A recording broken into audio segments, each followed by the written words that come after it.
ജീവിതത്തിലെ സമ്പന്നമായ അനുഭവങ്ങളിലൊന്നാണ് യാത്ര.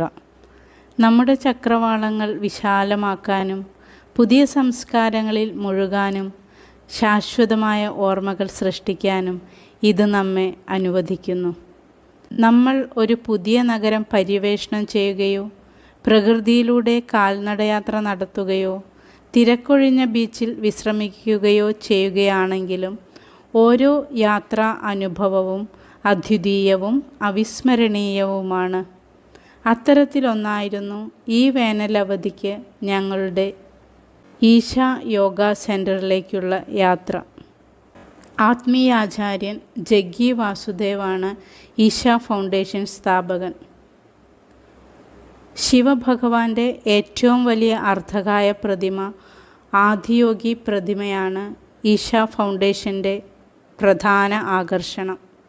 പശ്ചിമഘട്ടത്തിൻ്റെ അരികിലായി വെള്ളിയാങ്കരി മരനിരകളുടെ താഴ്വരയിലുള്ള ഈ മെറ്റൽ പ്രതിമ ലോകത്തിലെ ഏറ്റവും വലിയ അർദ്ധകായ പ്രതിമ എന്ന ഗിന്നസ് റെക്കോർഡ് നേടി. യോഗയെക്കുറിച്ചുള്ള ബോധം ആദ്യമായി മനുഷ്യനിൽ ജനിപ്പിച്ചത് ശിവൻ എന്നാണ് സങ്കല്പം. യോഗശാസ്ത്രത്തിൽ ശിവനെ ഈശ്വരനായിട്ടല്ല ആദിയോഗിയായിട്ടാണ് ആരാധിക്കുന്നത്.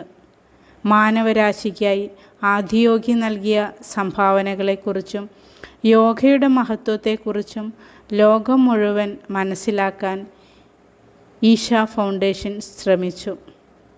മനുഷ്യ ശരീരത്തിൽ 112 ചക്രങ്ങളുണ്ട് എന്ന് ശിവൻ പഠിപ്പിച്ച വിശ്വാസ പ്രമാണ പ്രകാരമാണ് ഈ പ്രതിമയ്ക്ക് 112 അടി ഉയരം കൊടുക്കാൻ കാരണം.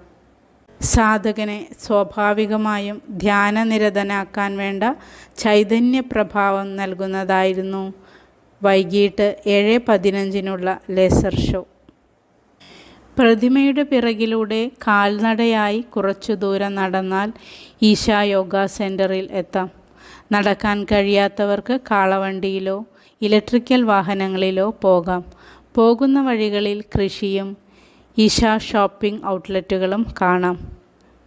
കുളിക്കാൻ കൈലാസ സമാനമായ സൂര്യകുണ്ഡ്, ചന്ദ്രകുണ്ഡ്, ശിവവാഹനമായ നന്ദിയുടെ ഭീമാകാര പ്രതിമ, വിശ്വാസികൾക്ക് പ്രാർത്ഥിക്കാൻ ധ്യാനലിംഗ സങ്കല്പം, ലിംഗഭൈരവിയുടെ ശക്തമായ സാന്നിധ്യവും ഇവിടെയുണ്ട്.